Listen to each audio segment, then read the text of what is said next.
오늘 영감 스님 오늘 처음 뵙습니다. 스님의 글을 참으로 흥미롭게 읽었습니다.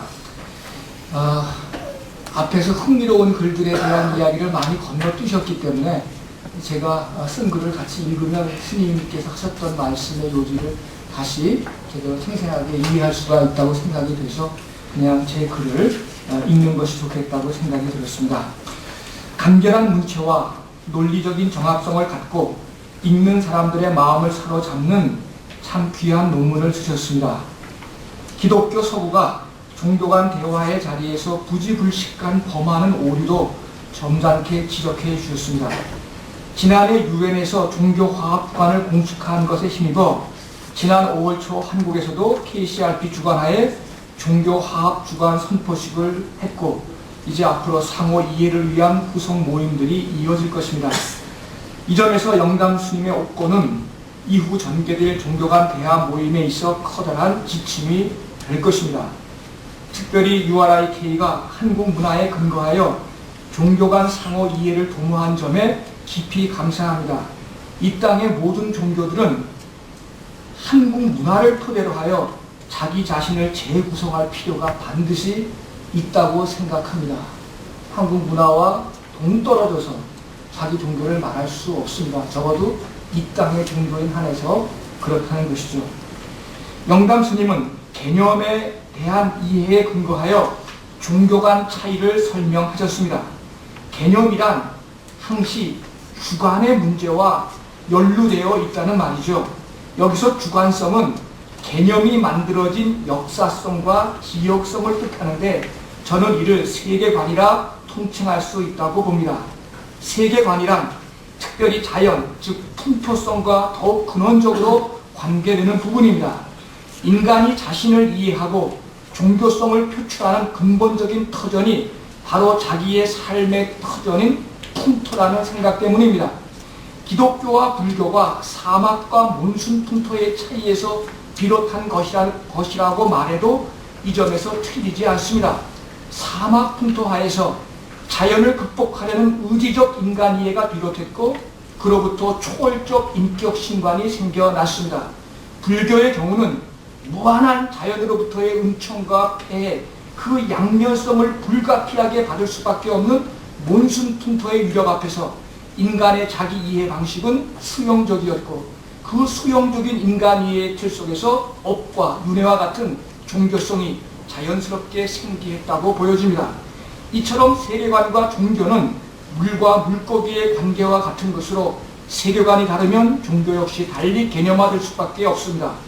이 점에서 동서양 종교 차이를 세계관의 차이이자 개념 간 차이라 본 것은 탁기언이셨습니다. 하지만 세계관에 터한 이러한 종교차를 결정론적으로 보는 것은 바람직하지 않을 것 같습니다.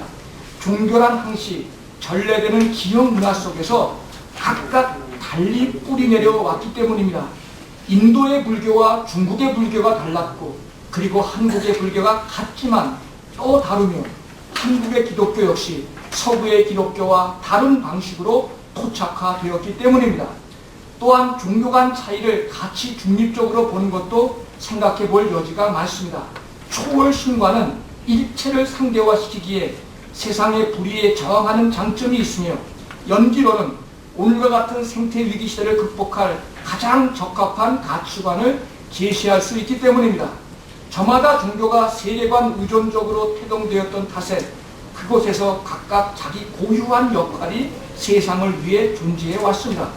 그럴수록 종교들 간의 차이뿐 아니라 그것이 세상을 위해 존재하는 한 그들 간의 상호 불가결한 보충을 우리는 더욱더 말해야 옳습니다.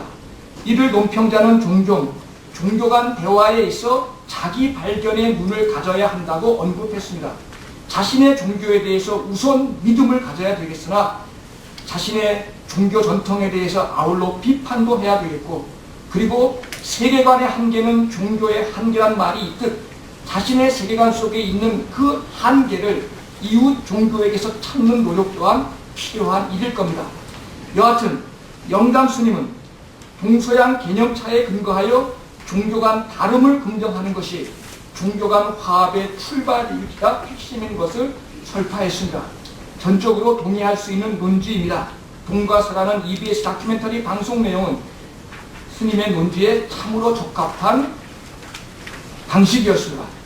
여러 예를 들어 드러난 명확한 사실은 동양 사람들이 개체들 간의 관계에 주목하는 반면 서양 사람들은 주로 개체의 속성을 분석하는 일에 주안점을 둔다는 것입니다. 이는 물체와 물질에 주목하는 동서간 차이이기도 했습니다. 결국 전체성에 관심하는 동양과 달리 서양인들은 개체성에 주목한다는 논리로 확장되었습니다. 동서양 그림을 비교할 때도 동양이 배경에 관심하는 반면 서양은 인물에 집중한다는 사실도 오래전부터 회자된 내용입니다. 또한 전체성은 관계성과 동의어로서 동양인들이 명사보다는 동사 위주의 삶의 세계에 주목한 것에서도 그 흔적을 찾아냅니다. 한 개체의 행복은 주변과 더불어 분리될 수 있는 것일 뿐 혼자만의 즐거움은 전천원적 사유에서 평가받을 수 없습니다. 나 위주의 서양과 달리 상대방의 관점에서 생각하는 것 역시 동양의 전체성, 관계성을 설명하는 단골 메뉴입니다.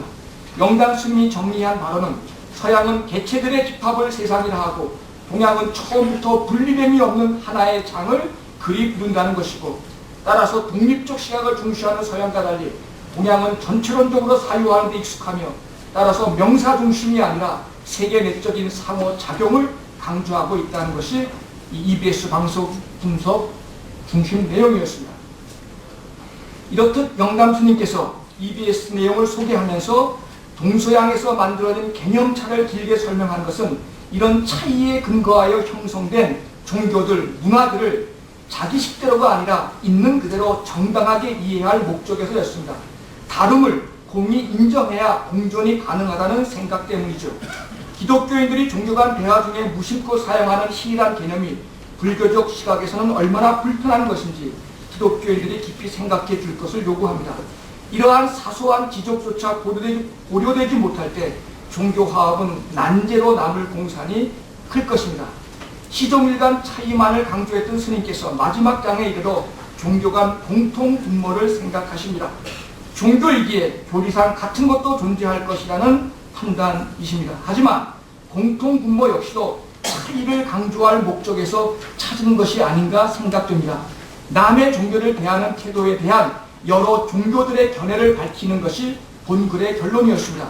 자기 싫은 일을 남에게 시키지 말 것, 대접을 갖고자 하는 대로 대접할 것, 내 고통스러운 것을 남에게 강요치 말 것, 자기 종교를 찬양하지 말고 다른 종교를 비방치 말라는 위대한 성인들의 가르침을 온전히 실천하는 한국 종교인 되기를 소망하고 있습니다. 영담 스님의 이런 요청은 사실 지난해 번역 출판된 추계 시대의 저자인 카렌 암스트롱의 종교학자의 결론과 아주 동일합니다. BC 900에서 BC 200년에 걸쳐 생겨난 동서양의 추계 종교들의 핵심이 바로 내가 원치 않는 것을 남에게 하지 말라는 이 말 한마디 속에서 그 공통 분모를 발견할 수 있다는 것입니다. 그런데 불행히도 인류는 아직까지 지금으로부터 거의 3000년 전인데 이 추계 시대의 지평을 아직까지도 한번 제대로 넘어서지 못했다는 것이 카렌 암스트롱의 결론이었습니다. 이후로는 이런 공통된 요구에 기반하여 공감하는 힘을 키울 때 종교는 물론 인류의 미래가 있다는 것을 결론으로 제시합니다. 저도 역시 이런 주장에 전적으로 동의합니다. 하지만 오늘 또 논평자로서 소임을 다하기 위해서 이런 생각이 너무 소극적 발상이 아닐까라는 생각을 해봅니다. 기독교의 지나친 자기 확장, 자기 표현으로 인해 상처받은 종교인들이 너무 많은 탓에 너무 소극적인 주장을 하고 있는 것이 아닌가, 물론 이렇게 될 때는 기독교 탓이 크다고 생각해봅니다. 앞서도 언급했듯 차이에 근거한 종교 화합의 길도 중요하나 자기 발견의 눈에 의거하여 서로를 불가결한 보충 내지 사랑하는 싸움으로 생각하는 논리도 개발됐으면 좋겠다는 생각입니다. 나아가 기독교 서구가 발전시킨 공동 근거에 대한 불교 측 반응도 폭넓게 개진되었으면 좋겠습니다. 이런 저의 제안 이면에는 다음과 같은 논리가 내재되어 있습니다. 우선 전체론적인 사유와 개체적인 사유가 동서양의 개념 차이기도 하겠지만 이것은 한 인간의 삶에 있어 함께 필요한 구성 요소입니다. 우리는 전체론적인 사회만 가지고 살 수 없습니다. 개체론적인 사회도 또 필요하시죠. 개체가 없는 전체는 없기 때문에 그렇습니다. 그렇게 최근 뇌과학에서는 이런 개념상을 우뇌와 좌뇌의 기능으로 더불어 함께 설명하고 있습니다. 서구 합리주의의 영향하에서 우뇌의 역할이 지나칠 만큼 커졌기에 전체론적, 좌뇌적 사유를 개진시킬 충분한 이유가 있는 것도 당연한 일입니다. 하지만 지난 역사 속에서 전체론적 사유로 인해 개체의 독립된 인격이 존중된 경험이 부재했음도 생각해 보아야 상호 보완의 차원이 다시 떠오를 것입니다. 용평자가 말하려는 요지는 결국 스님께서 말씀하신 동서양 개념차라는 것이 오늘의 시점에서는 한 인간 속에서 통존되어야 될 가치라고 하는 사실입니다. 동서양 사람들에게 각기 저마다 어느 한쪽의 사유가 두드러져 있음을 부정할 수 없겠으나 이것이 원치 않게 본질주의로 오도되지 않기 위해서 통전적 사유가 반드시 필요합니다. 실상 오늘 우리 시대를 살고 있는 한국 사람이 동양인입니까? 서양인입니까? 우리가 물어보아야 될 주제입니다. 우리가 정말 전체론적인 사유만 하는 그런 사람입니까? 남의 고통 앞에서 우리가 정말 스스로 고통할 줄 아는 그런 사람이 되어 있습니까? 그 그림에서 어느덧 우리 한국 사람들도 이웃은 고통하지만 자기의 즐거움을 혼자 웃을 수 있는 사람도 우리 주변에는 너무나 많이 있게 되었습니다. 과연 서구 근대화의 급속한 영향과 자본주의적 강압화에서 우리가 과연 전체론적인 사회로 할 만큼 넉넉한 영성적인 존재인가도 질문해야 할 것입니다. 만약 이런 두 개념이 차이로서만 의미 있지 않고 통합되어야 할 무엇이라면 불교와 기독교, 동서양 종교들 간에는 싫어하는 일을 하지 않는 것에 만족치 않고 꿈꿔볼 그 이상이 있다고 생각합니다. 불교 측에서 서구의 유실론적인 종교들이 지닌 신개념을 깊이만 할 것이 아니라 한번 적극 생각해 볼 여지도 필요합니다. 예수와 붓다를 함께 바라볼 수 있는 자기 발견적인 눈도 필요한 시점입니다. 동시대를 사는 인류의 상당수가 인격 신간과 관계를 맺고 사는 실상에 대한 배려의 차원에서라도 그 점도 역시 관심할 필요가 있다고 봅니다. 니체가 신죽음을 선포한 이래 기독교 신학에서는 불교적 공을 신학적으로 깊게 사유하고 있는 추세입니다. 인격과 비인격을 아우르는 새로운 신관, 범죄 신론이 공과의 대화 속에서 기독교 신학 속에서 구체화되고도 있습니다. 특히 한국에 나온 천재적인 신학자 다속 유용과 같은 사상가는 하느님을 없이 있는 분이라 했고 그런 하느님과 잇대어 사는 삶을 빈탕한 데 맞춰 노는 것이라 했으며 이런 삶을 살지 못한 인간을 하느님은 없이 있는데 오늘 우리 인간은 덜없이 있는 존재라 하여 덜없는 존재라 했고 이 사람들이 신과 하나가 되기 위해서 그 빈탕함과 하나 되기 위해서 일주하식 일원인 이거는 결국은 탐진치를 극복하는 방식이죠. 일주하식 일원인의 삶, 십자가의 길 혹은 탐진치를 없애는 도행의 길을 우리에게 요구하고 있습니다. 이런 기독교의 의가 가능한 것은 유불선 사람과 오늘 아까 한 사람을 말씀하셨는데 천지인 삼재 사상에 기본했던 탓입니다.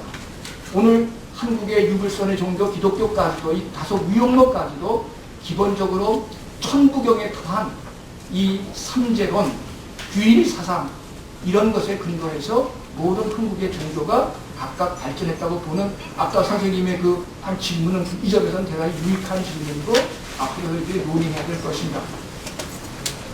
오늘 유아라의 K가 종교와 한국 문화를 주제로 평화포럼을 하는 마당에서 저는 오히려 이 점에서 불교도 더욱 한국적인 불교가 되는 길이 없겠는가, 민족 고유한 천지인 삼재사상과 한번 조우할 수 있다면 기독교가 말하고 있는 그런 인격적인 신관에 대해서도 어느 정도 열린 생각을 할 수 있지도 않겠는가 하는 생각을 감히 해봅니다.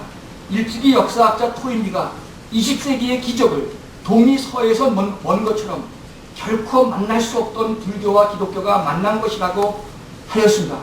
그리고 이제 저마다 달리 분화된 종교들이 영성이란 이름하에 하나로 모이는 두 번째 차축시대의 도래가 예견되는 상황에서 양자 간에 지금까지는 불교, 기독교, 유교 모든 것이 분화되었죠. 첫 번째 차축 시대는. 그러나 두 번째 차축 시대의 도래 속에서는 분화되어진 것들이 좀 더 포괄적으로 관계 맺는 그런 흐름들이 감지되고 있는 시점을 사람들은 예견합니다. 이런 차원에서라도 좀 더 적극적인 자기 발견의 눈들이 저마다 종교 속에 있었으면 좋겠다는 것이 저의 생각입니다. 고맙습니다.